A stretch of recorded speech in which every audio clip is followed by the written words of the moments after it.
c'est là le point qui me concerne, hein, car ce Dorto, étant propriétaire, entre autres biens, des 2 pièces et demie où je réside, son décès devrait me permettre de surseoir, ne serait-ce que momentanément, au versement de mon loyer mensuel. Cet événement s'est donc déroulé non loin de chez moi, qui, vivant à 3 rues de là, connaît bien le centre commercial où souvent je m'approvisionne. Il était dans les 9h30, comme d'habitude à ce moment-là je somnolais, en essayant de réfléchir à ce que j'allais pouvoir faire de ma journée, quand le fracas du phénomène m'a distrait. J'ai d'abord cru pouvoir le négliger, puis mes tentatives de pensée ont été contrariées par les sirènes d'alarme, les piaillants véhicules de police et de secours, ainsi que les exclamations, appels et cris du tout venant. Mais la curiosité n'étant pas mon plus sombre travers, cela ne m'a guère donné envie d'en savoir plus dans l'immédiat. Ce, contrairement à la foule qui s'est aussitôt mouvementée sur les lieux. Certains fuyant la scène quand d'autres la couraient voir, on s'y est bousculé, parfois trop brusquement, jusqu'à ce que les agents de l'autorité viennent y mettre du leur, pas plus ceux que les autres ne comprenant d'ailleurs ce qui venait de se produire. Tout, au vu et au son, dénotant certes une explosion, l'idée d'une bombe et donc d'un attentat, mais aussi celle d'une fuite de gaz se sont mises à fleurir. Le peuple s'égarait entre sidération, commentaires spontanés et développements contradictoires. Si la thèse terroriste a tenu d'abord le haut de l'opinion, la rumeur d'une chute inopinée de météorites s'est ensuite insinuée dans les esprits.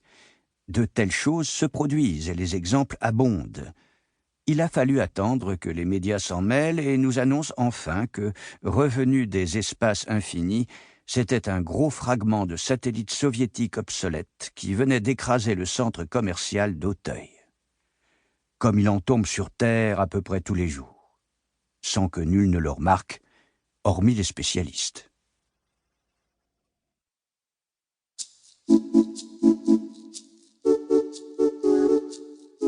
Deux.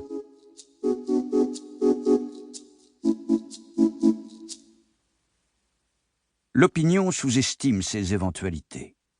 On la comprend, car les débris astronautiques, outre qu'ils sont en général de petite taille, s'amenuisent encore pendant leur chute par effet de frottement, d'usure et de consomption dans les couches denses de l'atmosphère. Ordinairement, ils se dissolvent et leur format négligeable, quand il n'est pas réduit à rien, passe inaperçu. L'opinion les remarque peu. De plus, la Terre étant couverte à plus de 75% d'océans, de déserts et de chaînes montagneuses inhospitalières, le risque est faible que de tels fragments choient sur une humanité qui, de plus en plus, s'agglutine en ville. Faible, mais point nul. Il s'en est quand même trouvé quelques-uns pour s'abattre pas si loin des populations, quoique jamais, du moins veut-on nous apaiser peut-être à ce sujet, sur ces populations elles-mêmes. Ces dernières années, sans attenter à aucune vie, certains se sont par exemple écrasés dans les environs de Riyad, vers la banlieue pavillonnaire de Georgetown, parmi les faubourgs éloignés d'Ankang ou au milieu d'un parc en Ouganda.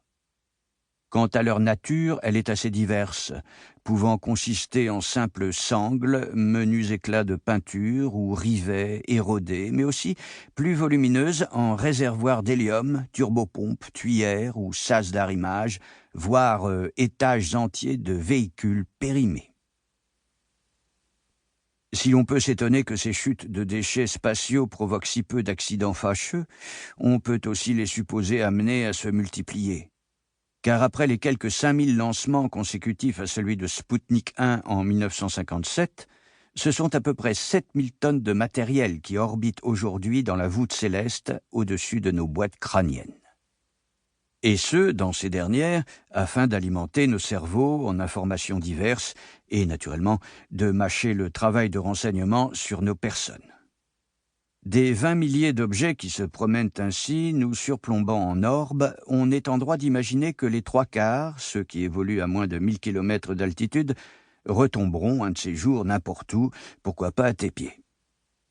Notons, avec soulagement, qu'au-delà de cette distance, l'espérance de vie du quart restant est une affaire de siècle et peut même prétendre, dans les hauteurs extrêmes, à l'éternité. Certes, il serait aisé, du moins envisageable, d'expédier vers les terres des appareils. Pour continuer à écouter ce livre audio gratuitement, cliquez sur le lien dans la description et vous pourrez l'écouter en entier sans frais grâce à l'essai de 30 jours d'Audible.